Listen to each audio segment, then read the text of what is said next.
히브리서 4장 14절에서 16절 말씀 함께 읽겠습니다. 히브리서 4장 14절에서 16절 말씀입니다.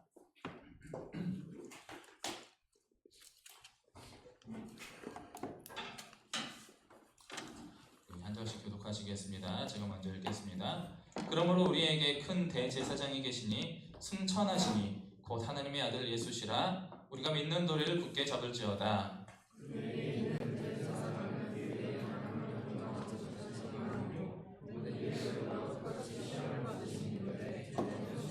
함께 보겠습니다. 그러므로 우리는 긍휼하심을 받고 때를 따라 돕는 은혜를 얻기 위하여 은혜의 보좌 앞에 담대히 나아갈 것이니라. 아멘.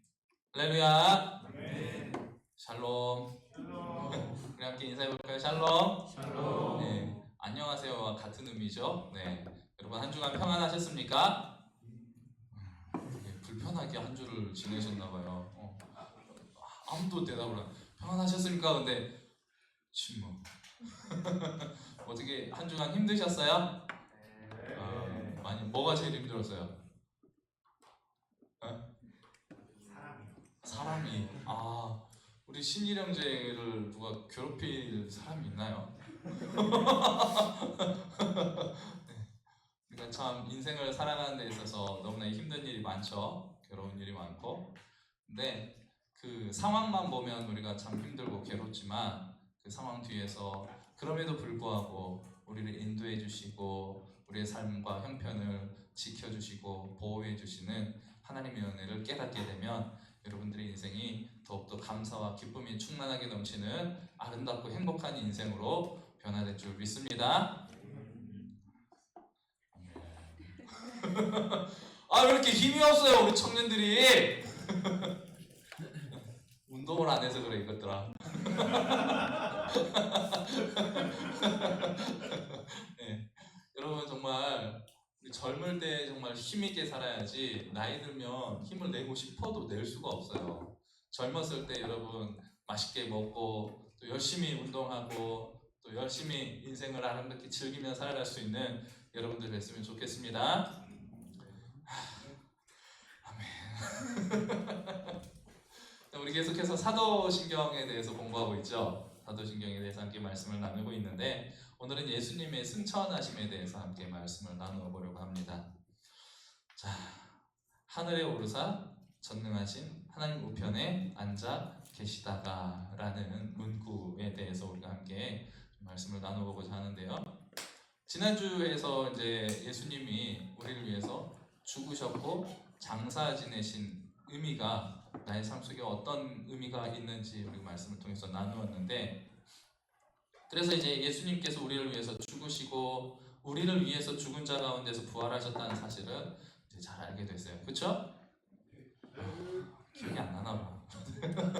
기억이 안 나죠? 금방 잊어버리죠. 예. 잊어버리는 게 은혜인 줄 믿습니다. 어떤 목사님이 우리의 신앙은 콩나물 시루와 같다고 그랬어요. 콩나물 키울 때 어떻게 해요? 이렇게 물을 계속 붓는데 이게 콩나물이 물을 받아들이지 않는 것처럼 물이 쪽쪽쪽 빠져버리잖아요. 그렇죠? 말씀을 계속 주어서 말씀이 들어가야 되는데 안 들어가고 다 흘러버리는 것 같아. 하지만 콩나물은 죽습니까? 자랍니까? 잘합니다. 그럼에도 불구하고 콩나물은 자라죠. 여러분들도 말씀이 흘러 넘어가는 것 같지만 그 말씀이 여러분의 영혼의 양식이 되어서 매일매일 새롭게 자라나는 여러분 되시기를 바랍니다. 아멘. 네. 우리 예수님의 죽음과 부활에 대해서 지금 말씀을 나눴는데 승천에 대해서 여러분 어떤 의미가 있을지 혹시 생각해 보신 적이 있으신가요? 예수님 하늘로 올라가신 이후에 그 하늘에 오르심에 어떤 의미가 있을까 생각해 보신 적? 나 한번 생각해 봤다. 아마 아무도 없을 거예요. 그렇죠? 없어야 돼. 대부분 생각을 안 하거든. 그래서 사도신경이 우리의 그 의미를 가르쳐주기 위해서 굳이 승천에 대한 문구를 집어넣어서 우리가 믿음으로 고백하게 만들어 놓은 거예요. 승천은 단지 예수님께서 하늘로 올라가셨다는 것을 쉽게 설명하고 끝나서는 안 돼요. 근데 대부분 우리가 그렇게 생각하는 것 같아요. 그래, 예수님 다시 살아나셨고 하늘로 올라가셨어. 그래, 하늘에 계셔. 거기서 끝나버려요. 예수님께서는 부활하신 이후에 베단이라는 마을에서 제자들에게 말씀하시면서 그리고 그들이 보는 수많은 사람들이 보는 앞에서 하늘로 올라가셨어요. 이 하늘로 올라가신 사건을 수많은 사람들이 목격하게 된 이유는 예수님의 하늘로 올라가신 이 승천의 사건이 영적인 사건이 아니고 우리의 실제적인 사건이고 눈앞에 보이는 육체적인 사건이고 역사적인 사실이었다는 거예요. 예수님께서 하늘로 올라가심으로 인해서 더 이상 예수님이 시간과 공간의 제약을 받지 않는 자유를 누릴 수 있게 되셨다는 거죠. 예수님은 원래는 하나님으로서 시공의 제한을 받지 않으시는 온 우주 속에 충만하게 거하시던 분이셨지만 인간의 몸을 입고 이 세상에 오심으로 인하여서 육체적인 한계를 갖게 되었다는 거예요. 그래서 공간과 시간의 제약 속으로 예수님이 들어오셨었다는 거죠. 그런데 그런 예수님께서 새로운 몸으로 부활하셔서 하나님 나라의 우편에 보좌 우편에 올라가셔서 승천하심으로 인하여서 그 모든 제약으로부터 예수님이 다시 자유롭게 되셨다는 겁니다. 그래서 예수님은 요한복음 16장 7절 말씀이 이렇게 말씀하시죠. 내가 떠나는 것이 누구에게 유익하다? 누구에게? 너희에게 유익하다. 예수님이 떠나는 것이 이 세상에서 떠나서 하늘로 올라가신 것이 예수님에게만 유익한 것이 아니고 그로 인해서 우리에게 더욱더 큰 유익이 있게 된다는 거예요. 만약에 예수님이 지금까지도 육체를 입고 사람의 몸으로 살아 계셨다면 어땠을까요? 예수님을 믿는 사람이 많아졌을까요? 더? 그건 모르죠. 그건 하나님 하실 일이니까 그건 모르겠지만 예수님이 이 땅에 머무시는 한 예수님은 여전히 공간과 시간의 제약을 받으실 수밖에 없는 분이라는 거예요. 그래서 우리가 예수님을 만나려면 예수님이 계신 곳으로 날아가야 돼요. 서울에 예수님이 계시면 부산에서는 예수님을 만날 수가 없는 거죠. 예수님이 서울에 계시면 부산에도 예수님이 계실 수가 없는 거예요. 하지만 예수님께서 하늘로 올라가심으로 인해서 우리에게 뭘 보내주셨죠? 뭘 보내주셨어요? 성령을 보내주셨죠. 이 성령은 어떤 영이에요? 예수의 영이다 라고 성경은 기록하고 있습니다. 예수님의 영, 성령을 우리에게 보내주셨기 때문에 이제는 우리가 성령을 통해서 예수님과 함께하는 어디서든지 누구든지 어느 시간에든지 예수님과 함께하는 그러한 삶이 될 수 있도록 우리에게 베풀어 주신 예수님의 승천은 은혜라는 거예요. 마태복음 28장 20절 말씀을 통해서 이렇게 말씀하시잖아요. 내가 세상 끝날까지 항상 너희와 어떻게 있으리라? 함께 있으리라. 우리가 예수님이 우리와 함께 하신다는 건요, 언제 함께 하실까요? 우리가 예수님을 막 찾고 예수님 함께 해주세요 막 부르짖고 기도할 때만 예수님 함께 해주실까요? 막 간절히 찾으며 그제서야 그래 네가 나를 좀 찾는구나 하고 예수님이 그렇게 오실까요? 예수님은 우리가 넘어질 때도 우리가 주님의 임재를 느낄 때에도 예수님 나를 떠났다 여겨진다 할 때에도 우리 마음 가운데 예수님을 향한 의심을 품고 있을 때에도 우리가 유혹으로 인해서 넘어질 때에도 심지어 우리가 예수님을 잊어버릴 때에도 예수님은 항상 우리와 함께 하신다는 사실입니다. 그 이유는 예수님이 승천하셨기 때문이라는 거예요. 예수님께서 승천하셨다는 것은 하나님께서 예수님을 높여주셨고 모든 이름 위에 뛰어난 이름을 갖게 되셨다는 것을 의미합니다. 빌립보서 2장 9절에서 11절 말씀을 보면 언젠가 모든 이들이 예수의 이름 앞에 무릎을 꿇게 될 것이고 모든 입으로 예수 그리스도를 주라 시인하여 하나님 아버지께 영광을 돌리게 될 것이라고 말을 하고 있어요. 우리 함께 읽어볼까요? 이러므로 하나님이 그를 지극히 높여 모든 이름 위에 뛰어난 이름을 주사 하늘에 있는 자들과 땅에 있는 자들과 땅 아래에 있는 자들로 모든 무릎을 예수의 이름에 꿇게 하시고 모든 입으로 예수 그리스도를 주라 시인하여 하나님 아버지께 영광을 돌리게 하셨느니라. 예수님께서 십자가에 죽으실 때는 하나님의 모든 진노를 우리를 대신해서 감당하시는 가장 비참한 상황에 처하게 되셨습니다. 예수님께서 십자가에 달리실 때 당하게 된 진노가 어떤 진노라고요? 누구의 진노라고요? 하나님의 진노예요. 공의의 하나님으로서 범죄한 인간을 향하여서 내리셔야 할 모든 진노를 예수님께서 다 짊어지셨다는 거예요. 그리고 부활하시고 승천하심으로 인해서 예수님께서 하나님 보좌 우편에 앉으시고 이제 모든 예수님의 권위와 명예가 회복되게 되었습니다. 예수님은 그래서 승천하심으로 인해서 우리 성도들을 위한 영원한 중보자의 자리에 앉으시게 되었습니다.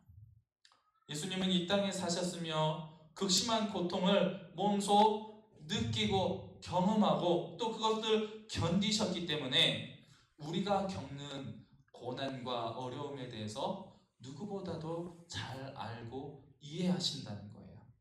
예수님은 우리의 모든 것들을 다 알고 계십니다. 여러분이 지난밤에 무엇을 했는지, 누구를 만났는지, 어디에 있었는지, 심지어는 마음속으로 뭘 하려고 했었는지, 어떤 생각을 가졌는지까지도 다 알고 계신다는 거예요. 어제도 역시나 2시에 성경 공부를 했지만 이 자리에 오지 않고 어디서 무엇을 했는지 저는 알지 못해요. 하지만 예수님은 다 알고 계신다는 거예요. 오늘 이 자리에도 빈자리가 좀 많이 보이는 것 같아요. 오늘 예배 자리에 나오지 못한 청년들이 많이 있는데 저는 그 청년들의 사정을 알지 못하지만 어떤 마음으로 이 예배 자리를 떠나서 다른 곳에서 헤매고 있는지 모르지만 예수님은 다 알고 계신다는 거예요. 그렇기 때문에 여러분 이 자리를 더욱더 사모하면서 하나님의 공동체 안에서 하나 되어서 연합하기를 더욱더 힘쓰시기를 바랍니다. 예수님은 우리를 다 알고 계시지만 그럼에도 불구하고 우리를 사랑해 주시는 분이에요. 여러분 지난 시간들, 여러분의 삶들, 여러분의 생각들 돌이켜보세요. 과연 내가 하나님께 사랑받을 만한 존재인가? 과연 내가 하나님께, 주님께 사랑받을 만한 자격이 있는 행위를 했고 그런 생각을 했고 그런 계획을 가지고 있는지 스스로를 한번 돌이켜보시기 바랍니다. 하지만 예수님은 그럼에도 불구하고 어떻게 하신다고요? 우리를 사랑하신다는 것입니다. 그 사랑의 마음으로 예수님은 우리를 위해서 중보하신다는 거예요. 예수님이 우리를 위해서 중보하신다는 이 사실은 우리에게 그 어떤 사실보다도 가장 큰 위로가 되는 줄 믿습니다. 내가 깊은 어려움에 처해 있을 때, 정말로 영혼의 무거운 짐을 지고 비틀거리고 있을 때, 세상의 모든 유혹과 맞서 싸워서 내 힘으로 도저히 안 돼서 패하고 엎드려서 쓰러져 있을 때, 우리가 어떠한 상황에 있다 할지라도 주님은 우리를 위해서, 나를 위해서 하나님께 기도하고 계신다는 사실입니다. 히브리서 7장 24절에서 25절 말씀은 예수님께서 영원히 사시는 분이시기 때문에 영원히 우리를 위해서 중보하신다고 가르쳐주고 있습니다. 한번 다시 같이 읽어보겠습니다. 예수는 영원히 계심으로 그 제사장 직분도 갈리지 아니하느니라. 그러므로 자기를 힘입어 하나님께 나아가는 자들을 온전히 구원하실 수 있으니 이는 그가 항상 살아계셔서 그들을 위하여 간구하시니라. 예수님은 우리의 중보자가 되어주실 뿐만 아니라 또한 우리의 가장 좋은 친구가 되어주신다는 사실입니다. 예수님은 승천하심으로 인해서 우리의 가장 좋은 친구가 되어주셨다는 거예요. 여러분들은 어려움에 처하게 될 때 어떤 친구가 필요합니까?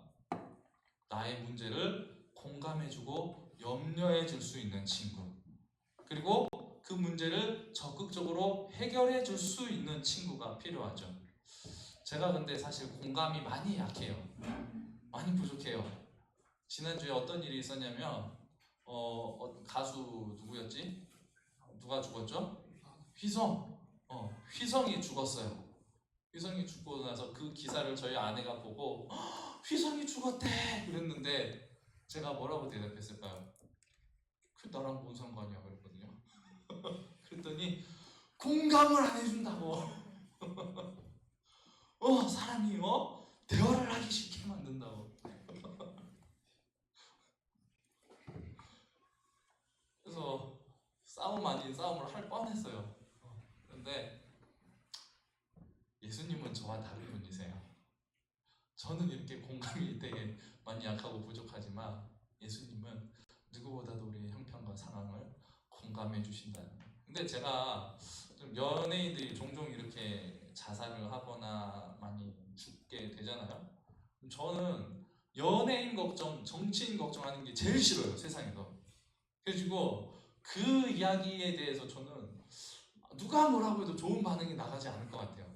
저희 아내뿐만 아니라 누가 저한테 물어봐도 저는 그렇게 대답할 것 같아요. 걔 죽은 게 나랑 뭔 상관이야? 연예인일 뿐이지. 근데 여러분, 연예인이나 뭐 이런 부분에 있어서 너무 깊이 빠져 지내지 마세요. 이게 결코 영혼의 우리의 신앙에 도움이 되지가 않습니다. 예수님은 우리의 상황과 형편을 누구보다도 잘 공감해 주신다는 거예요. 만약 내 친구가 공감해주고 염려는 막 해줘요. 근데 도움은 전혀 되지 않아. 그런 친구가 있다면 어떻게 돼요? 도움은 안 되죠. 도움은 받지 못하고 그래도 마음의 위로는 얻게 되죠. 근데 만약 내 친구가 나를 도와줄 수 있는 충분한 힘과 여건이 되는데도 불구하고 내 문제에 전혀 무관심한 친구라면 걔는 친구예요, 아니에요? 그런 애는 친구로 두지 마세요. 친구라고 부를 수가 없어요. 정말로 우리에게 필요한 것은 우리를 위해서 함께 염려해 준 동시에 그 어려움을 함께 도와줄 수 있는 그런 위치에 있는 친구가 정말로 필요하죠. 바로 예수님께서 그런 분이라는 거예요. 예수님은 예수님의 백성들을 돕기를 좋아하시는 가장 높은 곳에 계시는 우리의 친구이십니다. 요한일서 2장 2절 말씀을 보면 예수님은 하늘에 계신 우리의 변호사라고 표현을 하고 있어요. 그래서 우리를 위해 아버지께 변론해 주시는 분이라고 말씀하고 있습니다. 함께 읽어볼까요? 그는 우리 죄를 위한 화목제물이니 우리만 위할 뿐 아니요 온 세상의 죄를 위하시니라. 화목제물이 되신다는 거예요. 이 화목제물은 누구와 누구의 화목을 위한 제물이시냐? 하나님과 죄로 인하여서 원수가 되었던 우리 사이에 화목의 제물로 예수님이 희생하셔서 하나님과 우리 사이에 화평을 이루어 주셨다라는 거예요. 사탄은 늘 우리의 죄에 대해서 공격하고 우리의 양심의 가책을 줄 뿐만 아니라 하나님께 우리의 모든 죄를 다 싸매어서 올라가서 고발하는 고발자입니다. 욥기를 보세요. 욥이 하나님께 축복을 받아가지고 매일매일 행복한 인생을 살아가니까 그 모습이 꼴보기 싫어가지고 사탄이 어떻게 해요? 하나님, 욥을 보세요. 하나님이 너무 축복을 해주니까 이렇게 하나님께 예배하고 아는 경건한 모습으로 살아가는 거지, 만약에 욥에게 고통을 줘보세요. 이 욥이 바뀔 거예요 라고 하면서 하나님께 상소를 올리는 모습이 나와요. 우리의 의로움에 대해서 시기할 뿐만 아니고 우리의 모든 죄에 대해서 하나님께 고발하는 고발자의 역할을 하는 게 사탄이라는 거예요.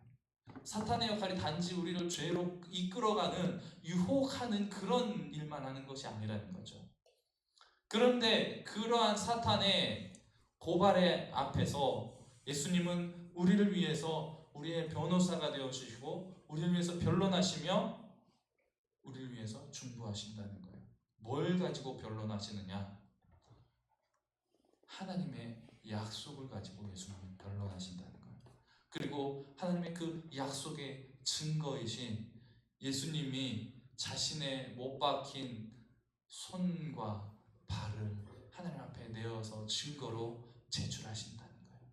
그리고 우리를 위해서 흘리신 그 피를 우리의 변론을 위하여서 증거로 제출하신다는 거예요.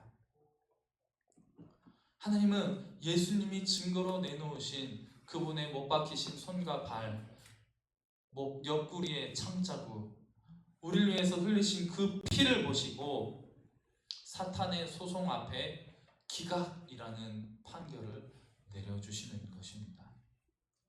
예수님이 하신 변론은 하나님, 얘가 이렇게 착하게 살았기 때문에, 이렇게 많은 공로를 쌓았기 때문에 하나님 용서해 주세요가 아니라는 거예요. 철저하게 하나님의 약속의 말씀에 의해서 하나님, 얘가 저를 믿습니다. 제 이름으로 회개했습니다. 믿는 자들에게는 구원을 주시겠다고 하나님 약속하셨잖아요.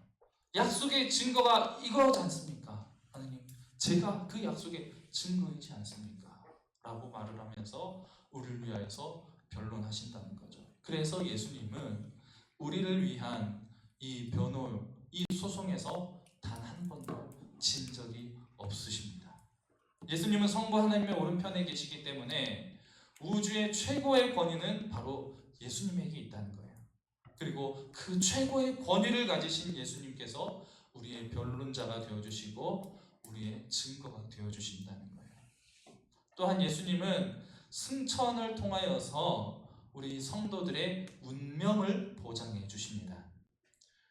예수님께서 부활하셨기 때문에 우리도 부활할 것을 믿는 거예요. 부활의 첫 열매가 되어주셨고 부활의 증거가 되어주신 거죠. 또한 예수님은 승천하심으로 인하여서 승천의 첫 열매가 되어주셨습니다. 첫 열매가 아니죠. 세 번째 열매죠. 성경에 먼저 승천한 사람이 두 사람이 나와요. 그죠? 창세기에 누가 나와요? 에녹이 나오죠. 그리고 열왕기상에 엘리야가 나오죠. 이 두 사람이 먼저 승천하셨고 예수님이 승천의 세 번째 증거가 되어주셨어요. 그래서 예수님을 믿는 자들은 우리도 예수님처럼 부활하게 될 것이고 우리도 예수님처럼 부활한 몸을 입고 승천하게 될 것이라는 우리의 운명을 보장해주는 역할을 예수님의 승천이 하게 된다라는 것입니다. 우리는 예수님께서 계신 곳으로 가게 됩니다. 그리고 우리는 예수님께서 어디 계신지 알고 있죠. 왜냐하면 예수님께서 하늘로 올라가셨기 때문에 우리도 하늘로 올라가게 될 것이라는 사실을 분명하게 알고 있습니다. 죽음의 순간 하나님의 자녀들은 그렇기 때문에 편안한 안식을 누릴 수가 있게 되는 거예요. 고린도전서 15장 52절에서 54절 말씀은 우리의 부활에 대해서 이런 소망을 주고 있습니다. 나팔소리가 나며 죽은 자들이 썩지 아니할 것으로 다시 살아나고 우리도 변화되리라. 이 썩을 것이 반드시 썩지 아니할 것을 입겠고 이 죽을 것이 죽지 아니함을 입으리로다. 이 썩을 것이 썩지 아니함을 입고 이 죽을 것이 죽지 아니함을 입을 때에는 사망을 삼키고 이기리라고 기록된 말씀이 이루어지리라. 예수님의 부활을 통해서 우리도 이런 부활의 소망을 갖게 된다는 거예요. 그렇기 때문에 우리는 죽음이 우리 인생의 종착지가 아니고 정거장이 될 수 있는 거예요. 여러분, 사람들이 죽음을 두려워하는 이유가 뭡니까? 죽으면 모든 것이 다 끝날 것이라고 생각하기 때문에 이 죽음을 두려워하는 거죠. 그런데 이 죽음 이후에 어떤 세계가 펼쳐질지 우리는 너무나 잘 알고 있어요. 그렇죠? 그리고 그것을 믿고 있습니다. 믿는 자들은 이 죽음이 더 이상 두려움의 대상이 되지 않는다는 거예요. 단지 우리의 기나긴 영원한 인생으로 들어가기 위한 거쳐가는 하나의 정거장, 관문이 될 뿐이라는 거예요. 여러분, 한 어린아이가 바람이 부는 봄날에 연을 아주 멋있게 만들어가지고 밖으로 연을 날리러 갔습니다. 신나게 달려가지고 연을 띄웠어요. 바람이 불자 연이 점점 높이 올라갑니다. 얼레를 풀어가지고 이제 실을 끝까지 쫙 풀어가지고 연을 올렸어요. 그랬더니 마침내 이 연이 우리 눈앞에서 사라졌어요. 구름 속으로 들어가 버렸어요. 얼마 지나지 않아서 옆에서 구경하던 한 아저씨가 야, 연이 네 얼레에 붙어있는 걸 어떻게 알 수 있느냐? 보이지도 않잖아. 이미 없어져 버린 거 아니야?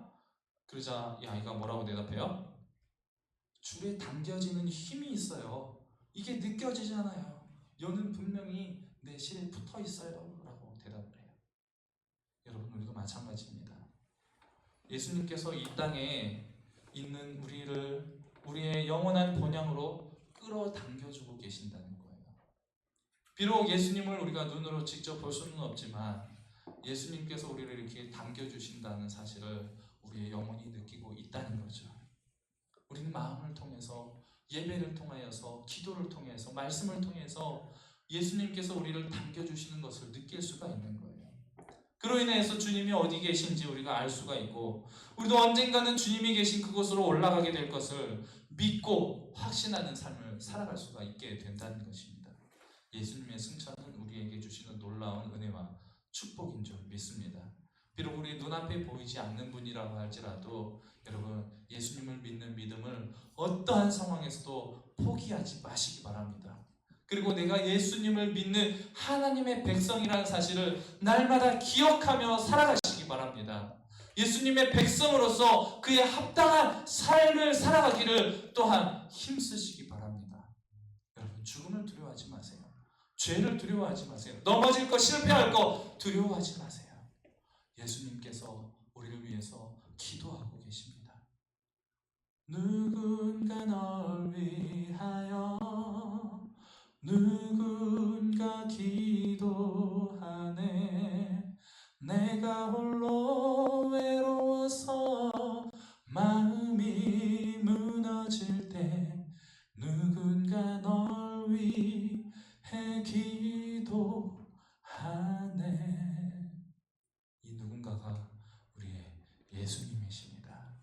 여러분, 우리를 위해서 영원한 중보자가 되어주시고 영원한 친구가 되어주시며 영원한 우리의 운명의 보증이 되어주시는 그 예수님의 은혜 안에서 이 한 주간 새롭게 살아가는 우리 모든 삶이 축복 속에, 평안함 속에 아름답고 행복한 인생이 되시기를 주님의 이름으로 축복합니다. 주님, 우리 마하나임 청년부 계속해서 사도신경을 따라가며 우리의 신앙을 세워나가고 있습니다. 이 시간 주님의 승천하심으로 인해서 우리가 이 땅을 살아가는 동안 누리게 될 자유와 기쁨의 은혜를 마음껏 누리며 또한 성령으로 늘 함께 하심을 믿고 의지하며 감사함으로 살아가는 삶이 될 수 있도록 우리와 함께하여 주시고 인도하여 주시옵소서. 우리를 죄에서 구원하신 예수 그리스도 이름으로 기도드립니다. 아멘.